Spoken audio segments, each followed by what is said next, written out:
craft clutch, I just want to jump on here real quick and let you know that the next challenge between Chaz and I is coming up. We would love for you guys to craft along with us and then show us what you did after as well. We have the final results from our craft poll, so yay! The rules are pretty easy. It's an Easter or spring theme. It has to be something collecting dust at your house. So whatever it is, you're gonna repurpose whatever it is into like a spring or Easter theme.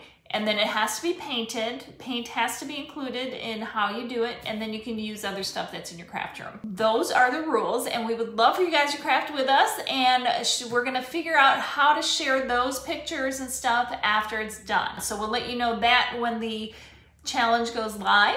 In the meantime, think about what you want to do, start crafting, make it great, and we can't wait to see it, and we can't wait to do it, and we'll see you next time. Remember, life's too short not to shimmer, so grab your glue gun and your glitter. Stay safe. Bye, guys.